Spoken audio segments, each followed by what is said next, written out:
So hello friends, आगे हम लोग एक और नए वीडियो के साथ। तो आज हमारा क्लास 9 एनसीईआरटी बुक का कलम की ताकत बैच का चैप्टर 6 लाइन्स एंड एंगल्स हम लोग कर रहे थे। और एनसीईआरटी बुक के है ये चैप्टर। और हम लोग कौन से टॉपिक पे आ गए थे? 6.2 से जो कुछ 6.2 में कुछ अलग टॉपिक्स हैं वो आज हमें कवर करना है। सबसे हम लोग क्या पढ़ रहे थे? Angles made when a transversal intersect a line. उसमें हमने पेयर्स ऑफ कॉरेस्पॉन्डिंग एंगल पढ़ लिया था। अब हम पढ़ेंगे pairs of alternative interior angle. कौन सा? Pairs of alternative interior angle. और हम डायग्राम बना लेते हैं।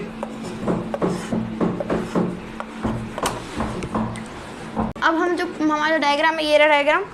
और इसमें angle 1, angle 2, angle 3, 4, 5, 6, 7, 8। Angle 1, angle 2, angle 3, angle 4 और एंगल 5, एंगल 6, एंगल 7 और एंगल 8।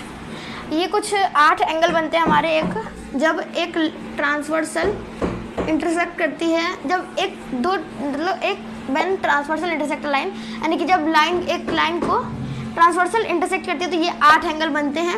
उसे हम क्या कहते हैं? पेयर्स ऑफ इंटरसेक्टिंग एंगल्स आज हम लोग पढ़ने वाले हैं। और सबसे पहले इसमें देख लेते हैं इसका मतलब क्या होता है, पेयर्स ऑफ इंटरसेक्टिंग एंगल्स।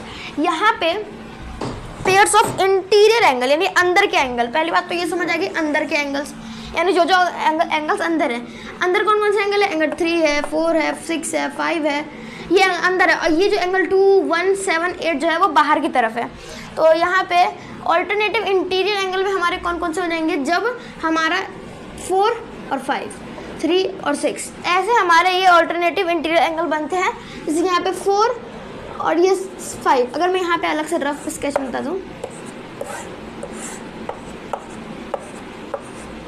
अब ये वाला जो यहाँ का एंगल यहाँ के एंगल के साथ एस बनाएगा ऐसे, और कुछ इस तरह एस बनाएगा।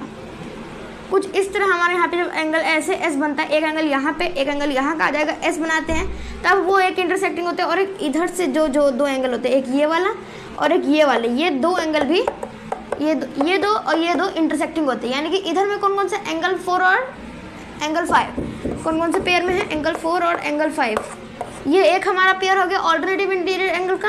और जो दूसरा ऑल्टरनेटिव इंटीरियर एंगल का है वो एक है एंगल 3 और एंगल 6। अब इसी के साथ साथ हम वो भी पढ़ लेते हैं। अब इसको रेस कर देते हैं।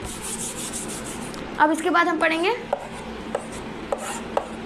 Alternative exterior angle. बाहर के एंगल कौन कौन से? एंगल 1 है, एंगल 2 है, एंगल 7 है और एंगल 8 है। अब यहाँ पे तो ऐसे बन रहा था, अब यहाँ पे क्या होगा? एक यहाँ होगा और एक यहाँ होगा।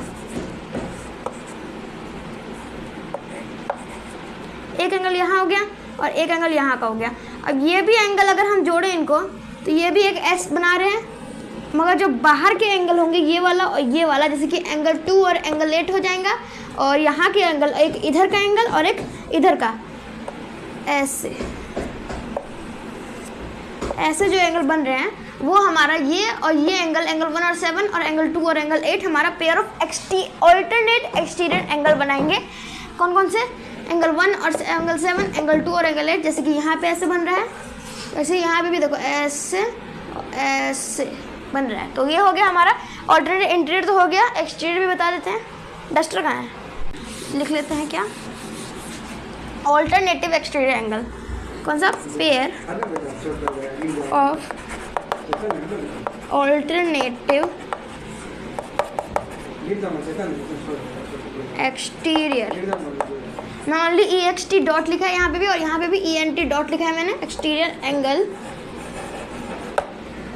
Pair of alternative exterior angle में कौन कौन से एंगल है? यहाँ पे पहला एंगल जो है हमारा, पहला पेयर जो है हमारा वो है कौन सा? Angle 1, sorry angle 2, angle 8। Angle 2, angle 8, ये दो एंगल हो गए। और दूसरा पेयर है हमारा एंगल 1, एंगल 7 का, ये और ये का। अब एक मैं बना के देता हूँ।